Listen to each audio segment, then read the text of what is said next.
joining us to chop up what happened last night from the All PHLY Sixers show. Love talking basketball with this man, the great Devon Givens. Dude, what? Yeah, how about that, man? That was crazy. And it's funny, you just gave that reaction. And as we were doing the watch along last night, Rich Hoffman and he hits I think he hits the 34-footer to tie it at 97, Maxey. And I'm still mad because he missed the free throws. So I'm getting killed in the chat. I'm getting destroyed in the chat because I'm not allowing myself to be in the moment. And I'm like, well, this game will be over had he knocked down those 3 free throws. But what a magical ending for him. We were talking about it just before. My cousin I brought him up during, I think it was the middle of the third quarter, because he had mentioned, why is Maxey not getting a little more heat like some of the other players are for, number one, not taking over in game 4. And I said, well, he's averaging 30 points going into, the game because of how well he played in games 1 and 2 to give them the opportunity to win. But he was right, because Max even said it himself post-game that he wasn't aggressive enough in game number 4, where he finished with 23. They lose the close game by 5. And here we are down 3-1. The Sixers are in a must-win situation last night. He was also a little bit sloppy with the ball in game 4. Yeah. It was interesting because we had talked about, and look, you're going to cut him slack because he's a younger player, right? Mm-hmm. And he's taken the role and taken the reins that Harden gave him, right? Like to be Joel's co-star. And he's answered that. So I think he gets some slack. And the other thing is obvious, right? It's impossible not to love him. Yeah. No, that is the other part, where if you remember all the time, James Harden would say he wanted Tyrese Maxey to stop smiling sometimes and be a dog. Well, you got that last night, and he still smiled. He found a way to smile at the end after he did that. I heard JP mention running up and down the floor after he made that 34-footer to tie the game, and the Knicks fans on the floor were ticked off, and Tracy Morgan flipping him the bird. Jon Stewart even tweeting about it later, saying, man, that guy, how good he was. And he said, I'm too old for this stuff. So just a great performance, and one that's I heard you guys talking about, one that's going to go down as an all-timer in Sixers history because of it. Now, I understand a lot has to go into, you still have a game 6 to play to force a game 7 to try to win the series. But to keep them alive, I mean, they were on life support with that one. And the one on the 4-point play. Oh, yeah. The concentration to finish and play through that when you got this big dude falling all over you and still have the wherewithal to follow through on the shot, finish that, complete it, make the free throw after missing the others, and then come down and knock down that 34-footer. And to respond also with another 3-pointer in overtime where he had a good Well, that was a big moment. You were he missed the first 5. One. Yes. Yeah, he missed the first one. Yeah. And Jalen Brunson comes down and counters with a 3-pointer of his own. And you needed him to make the other one, and Embiid went back to him. And he made it on the right side this time to cut that lead. And you get the cool cherry pick for Kelly Oubre to finish down on the other end of the floor. They needed everything out of everyone last night. And Maxey, of course, was the star. Miracle in MSG last night. Yeah, it was. Big story of the day. Obviously, Sixers-Knicks shocking as they shocked the Knicks at the Garden. That's brought to you by TrueMark Financial Credit Union. Check out TrueMark.com/PHLY or stop at your local branch to learn more about the credit union difference at TrueMark Financial today. I was at the Garden almost 30 years ago, the Reggie Miller stuff. It was he scored 25 in the fourth in 94, and then the 8 points in 8.9 seconds in 95, and all Spike Lee and all that stuff. You make the 30 for 30, and it was uncanny that here's Tyrese Maxey all these years later, and it's history repeating itself. 7 points in 17 seconds that he had last night. Yeah. And just a tremendous performance, and something that you talked about, taking the reins from James Harden we spoke about him being the best co-star that Joel Embiid has now ever had. We even said it before this moment, but they needed that one last night. And it just goes to show how close this series has been. I mean, he Yeah. drops to 46 and he takes 30 shots and he had 29. He was leading them in scoring even before the outburst that he had, even, in that fourth quarter, and finishing things off with 5 points in overtime. But there were things to critique from the turnovers that he had, still not being aggressive at points. And look, the guy never gets tired. Maybe he was a little fatigued at one point, as many minutes as he was playing. He played, I believe, 51 minutes of 52. play, 52 minutes of play Yeah. last night. So, I mean, just looking at what he did and giving them an opportunity to come back home and force a game 7, a lot of that relies on him. And when you do that in the Garden, that's a special. We always remember Kobe dropped 60 in the Garden. Damian Lillard dropped when he was still with the Portland Trailblazers. He goes off in the Garden. That's special when you do that at Madison Square Garden. And he did that in a playoff game with your back against the wall against a very, very good defensive team. And he won it. And he won it for them. So hats off to him. I wonder what this does for his confidence now going forward, especially with just the 1 day off. Before, it has been 2 days off in between some of these games. Now with the 1 day off, I wonder how much that carries over to Philadelphia and if he still has that in him. And even as much as they've defended him in a lot of crazy ways with Anunoby, Josh Hart, even Miles McBride when he comes in, throwing these different bodies and length at him, I wonder if they try something different, knowing that Embiid, of course, is a little banged up. He's not himself.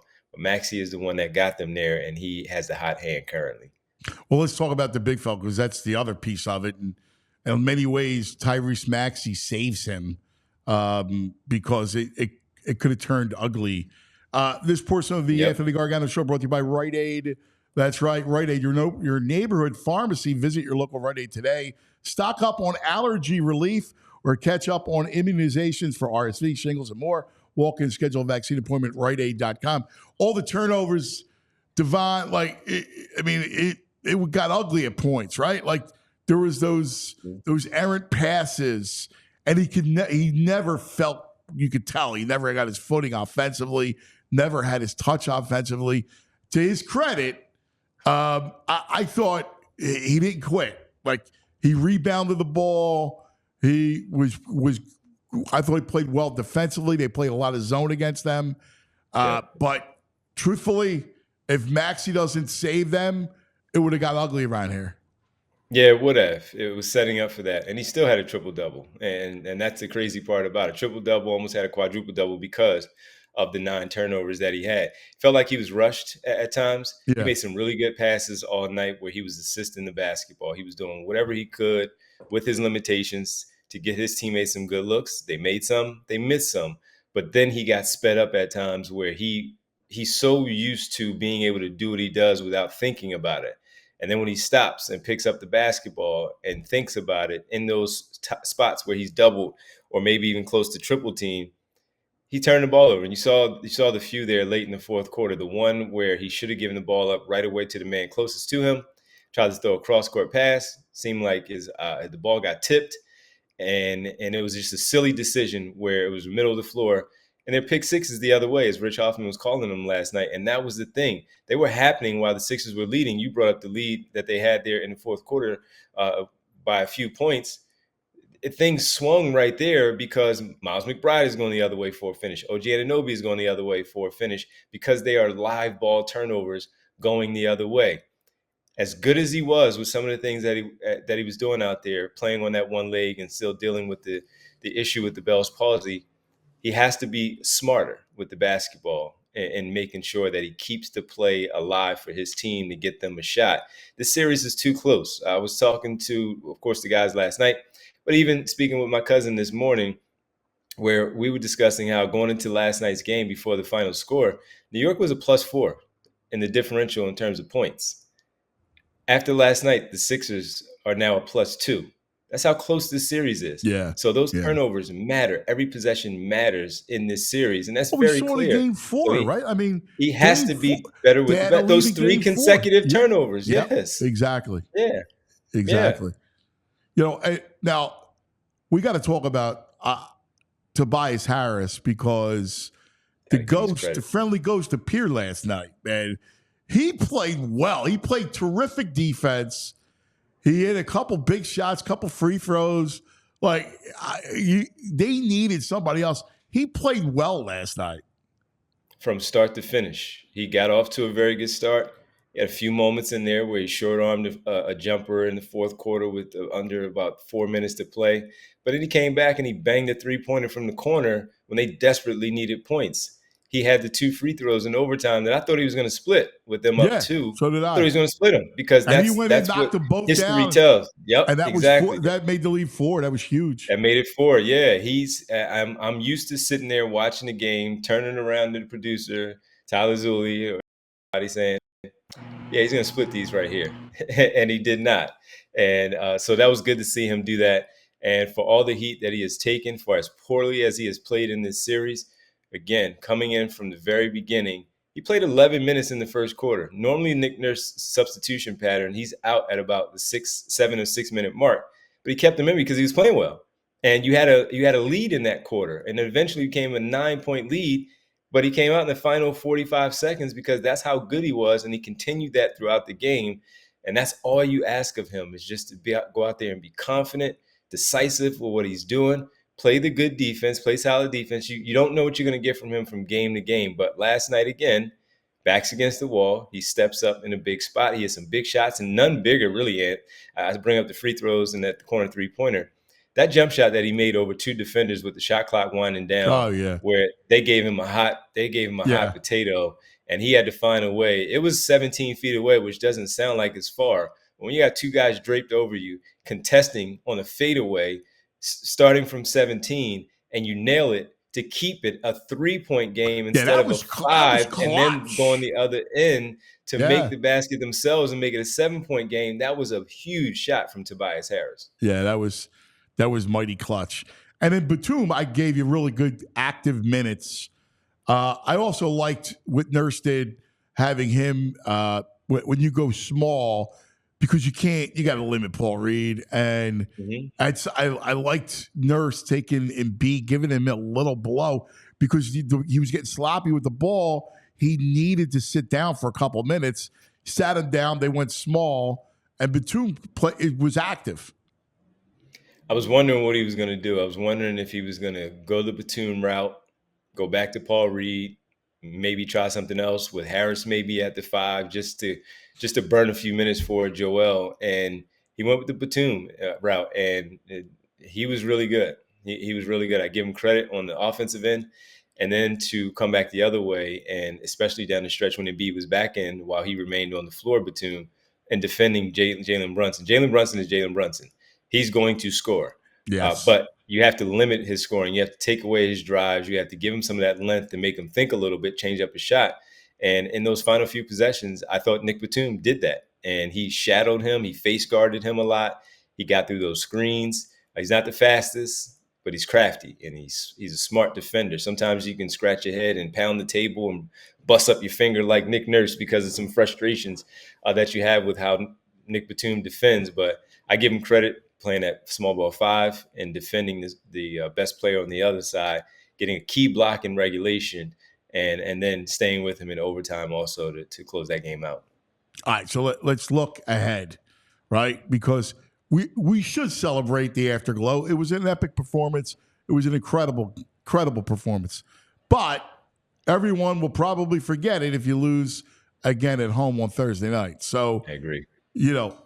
That's got to be an Embiid game. Like this is where everyone's got to rally to almost defend the turf, right, from the New Yorkers. I mean, this is kind of where this thing's headed. It's going to be, it's going to be close again.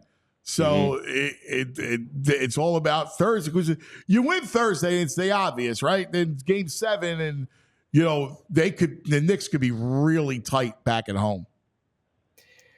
Yep. So you're looking at Embiid, all eyes on him. What does he have? Can he give you some early points once things start to wear off in terms of him being tired and the adrenaline pushing him through that first quarter to give you the early points? Maybe even give you double-digit first quarter, double digits by halftime, and then the others take over. You're absolutely right. All you needed was a chance, and now you do have that chance. Joel Embiid said after game 2 that they were the better team and they were going to win this series. To your point, you want to bask in what happened last night. But if you lose in 6, those clips are going to come back up. The turnovers that you made are going to come back up. None of those block shots that you had against Jalen Brunson to seal the game last night are going to resurface. It's going to be all the stuff that you said and did and did not pull through to give your team a victory. This was always going to be a close series, 6 or 7 games. We're now at 6. You wanted it back on your home floor. I thought the Sixers would win in 6. It's not the case. Do they have it in them? I didn't think they had it in them, quite honestly, to win game 5 on the road. They showed me something different. So is this a different basketball team where they can now come home and win on their home floor? And then you combine that with everything that happened with the fan base of New York coming in and representing their team at the center. Last night I saw Julius Erving tweeting it out. Dawn Staley was the first one that I saw. Sixer fans, go out there and get your tickets. Do not let those people back in the building to take over the way that they did, have their voices heard the way that they did. So you got to come home again. And again, while I didn't criticize him as much as many others did, you said it again. I need us in the building. It's ridiculous to have however he said it, he was disappointed to have all those Knicks fans in his building. Well, you got your building back. And maybe your guys will be there. Give them something to cheer for and force a game 7 and let's see what happens. But I'm very curious to see what he does. See how he goes about his game and what he does and how Nick Nurse does some things as well with the substitutions, because right now it looks like it's a 7-man rotation with Nick Batum and Campaign coming off the bench. My only fear about saying it's an Embiid game is that the ball becomes stagnant too much. Like, you know how when it's all Embiid, sometimes the offense will fall stagnant, and it's hard to sustain that entire game. Like, he's got to be able to the 10 dimes are great, cut down the turnovers, maybe a little more scoring. You know, the other aspect, real quick, Devon, is he's got to get to the line more too. Like, he's got to force contact more, especially against that Knicks team that will be clawing and scratching him. Well, an Embiid game too, Ant, what we're used to with an Embiid game is 70 points, 60, 50, like he had there in game 3. It could be a different type of Embiid game because of his limitations right now. Could it be to your point, 25, 23-point double-double with 8 assists and some block shots and less turnovers? And then we're looking at it saying he dominated the game and dictated the game in a different way than we're accustomed to seeing because he is not able to score the way that we're used to against his opponent. Because you bring up being the foul merchant that he is and getting to the free throw line, a lot of that stuff is taken away because of the face-up game where they're anticipating it more because he does not have that lift. He does not have that burst to push off and even drive to the basket, take those long strides, a Euro step, and get fouled in the process. He doesn't have that. So maybe it's an Embiid game in a different way. And that's where the growth continues with him. If that happens, then we'll say, all right, look how he went into this one. You know exactly what he had and what he didn't have, and he found a way to get it done that way. So maybe it's a different version of the normal Embiid game that we're used to seeing. Great points. Great stuff. As always, the great Devon Givens. Thanks, my brother. Love you, buddy. Thanks, man. Love you too. Here he is, Devon Givens, all PHLY Sixers show.